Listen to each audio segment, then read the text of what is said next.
Hello everyone, welcome back to my channel. तो जी आप सबको सुबह की राम राम।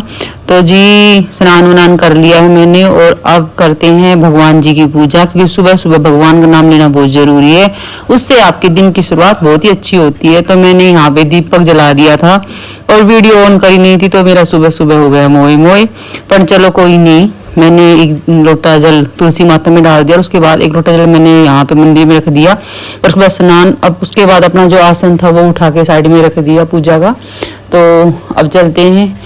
अब बनाई मैंने यहाँ सुबह सुबह अपने लिए एक कप चाय, क्योंकि चाय के बगैर तो दिन की शुरुआत होती नहीं है बिल्कुल भी। जैसे होता है ना कि गाड़ी बगैर पेट्रोल के नहीं चलती है, ऐसे जब तक सुबह सुबह खाली पेट में थोड़ी चाय और कुछ बिस्किट विस्किट मिल जाते हैं तो काम करने का बिल्कुल मन नहीं करता है। तो चाय बन के हाँ मेरी हो गई रेडी और अब बैठ के आराम से पीऊंगी चाय। उसके बाद देखूंगी घर का बाकी काम। तो देखते हैं। तो जी चाय पीने के बाद आई मैं बालकनी में, देखा तो खाट पे बहुत सारी धूल मिट्टी जमी हुई है। तो मैंने खाट को झड़काया अच्छे से, थोड़ी सी खिड़की विड़की को साफ किया और पेपर उठाया हाथ में। और तभी बहुत जोर से पीछे से पौधों ने जोर से चिल्ला के आवाज लगाई कि ओ मैडम जरा हमें भी नहला दो, हमारे ऊपर भी बहुत ज्यादा धूल मिट्टी जम रही है। तो मैंने सोचा क्यों नहीं आज पौधों की भी नहलाई धुलाई अच्छे से की जाए, क्योंकि वैसे तो डेली इनको साफ कर ही देते हैं, पानी वानी तो डलता है डेली, लेकिन धूल इतनी ज्यादा है, जब गर्मी में बहुत ज्यादा धूल उड़ेगी तो उसको थोड़ा साफ करने से वो हो जाता है। तो सबसे पहले मैंने बिछाया खाट पे एक पेपर, क्योंकि चूल्हा देवता जो हमारे नीचे रखे उनको पहले मैंने रखा खाट पे, क्योंकि जब पौधों को नहलाई धुलाई होएगी तो पानी नीचे गिरेगा। तो मैं सोची बालकोनी भी साफ हो जाएगी साथ के साथ, तो चूल्हा फिर गीला हो जाएगा। तो मैंने खाट पे रख दिया है चूल्हे को और उसके बाद तवे को मैंने रख दिया एक साइड में, क्योंकि तवा भी काला ही है, कभी खाट पे गिर जाए तो खाट भी सारी काली हो जाएगी। तो मैंने साइड में रख दिया कि साफ हो जाएगा। उसके बाद एक बाल्टी भर के लाई पानी। सबसे पहले नहलाया मैंने सारे पौधों को अच्छे से, बिल्कुल साफ हो गए ये। और थोड़ा थोड़ा इन सब में डाल दिया अच्छे से पानी, सारे पौधों को बारी बारी नहला के। तो बालकोनी हरी भरी रहती है, पौधे रखे रहते हैं, पर गर्मी और धूप में थोड़ा सा इनका ख्याल रखना पड़ता है, जैसे छोटे बच्चों का रखते हैं, क्योंकि पौधों को भी नहलाना धुलाना कटाई छटाई सब टाइम टाइम पे होती रहे तो थोड़े अच्छे दिखते हैं रखे हुए। तो सारे पौधों को मैंने बारी बारी यहाँ पे नहला दिया है। उसके बाद मैंने किया ग्रिल को साफ। सारी ग्रिल पे मिट्टी थी, तो मैं कहा चलो आज इसको अच्छे से पानी से सारी को धो देती हूँ, साफ हो जाएगी। तो सारी ग्रिल को मैंने अच्छे से पानी से धो दिया। तो जी पौधे तो नहला दिए और ग्रिल भी सारी साफ हो गई और अब बारी है बालकोनी की। अब भर भर बाल्टी पानी डालने लगे, इसको अच्छे से साफ करूंगी।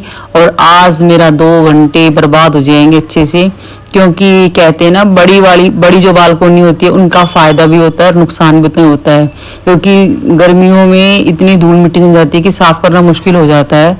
तो अब साफ करते हैं इसको बैठ के। आज 2 घंटे जाएंगे मेरे, पक्का मुझे पता है। पहले इसमें पूरे में पानी डाल के वाइपर मारना पड़ेगा मुझे, उसके बाद फिर इसको पोछे से सुखाना पड़ेगा, क्योंकि पानी रह जाता है, फिर किसी का पैर वैर गिर जाएगा तो कोई फिसल के गिर जाएगा इस पे। तो अब पहले पूरी में अच्छे से वाइपर मारूंगी और फिर मारूंगी मैं पोछा। तो जी अब पोछा भी मार दिया, वाइपर भी मार दिया और अब चूल्हे महाराज को बैठा देते हैं अपने स्थान पर नीचे खाट से, क्योंकि अब पूरी बालकोनी बिल्कुल हो गई चकाचक, बिल्कुल साफ हो गई अच्छे से।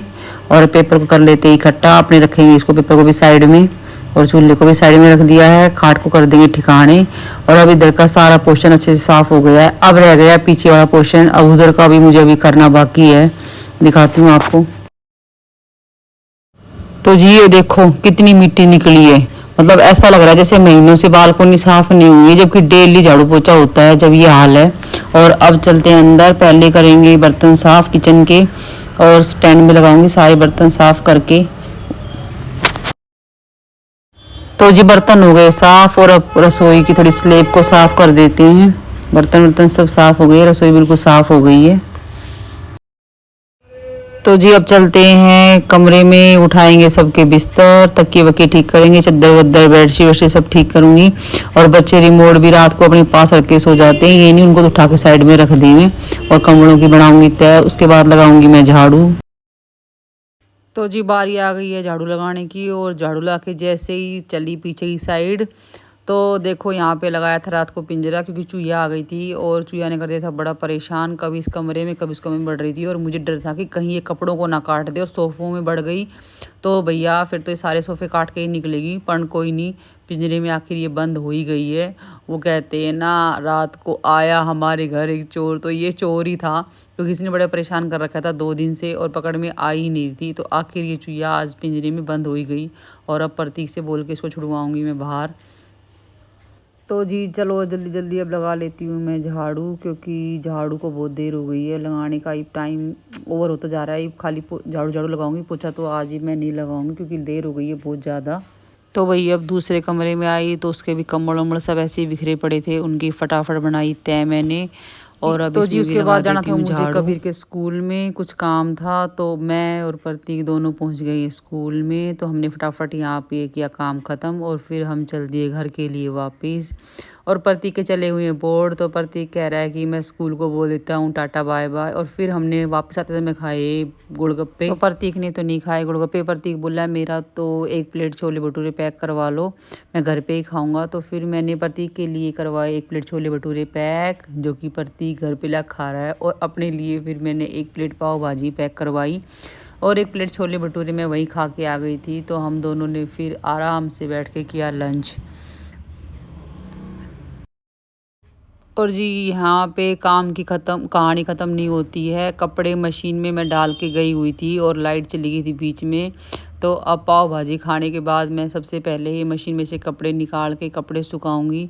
तो अब मैं यहाँ पे जा रही हूँ मशीन में से कपड़े निकालने, कपड़े सुखाऊंगी उसके बाद। और अगर आपको मेरी वीडियो अच्छी लगती है तो प्लीज़ मेरे चैनल सब्सक्राइब करें, मेरी वीडियो को लाइक करें, कमेंट करें और शेयर करें। और जी इतना ही मैं मतलब वीडियो बना पाई अभी, क्योंकि शाम का तो वीडियो बाकी बची हुई है डिनर विनर की। लेकिन अगर मैं उसको भी इसी में ऐड करती तो वीडियो बहुत लंबी हो जाती, तो इसलिए मैंने उसको ऐड नहीं किया इसमें। तो अब जा रही हूँ मैं फटाफट कपड़े सुखाऊंगी और फिर उसके बाद एक कप चाय या कॉफ़ी जो भी। तो जी देखो शाम के बज गए हैं 4 और अब मैंने अपने लिए बनाई है एक गरम गरम कॉफ़ी। ये देखो अब बैठ के आराम से मैं गरम गरम कॉफ़ी पीऊँगी। और तब तक फिर कुछ ना कुछ और कोई ना कोई बोल देगा कि हमारी चाय कॉफ़ी कहाँ है, बोलने ही वाले हैं, क्योंकि चाय का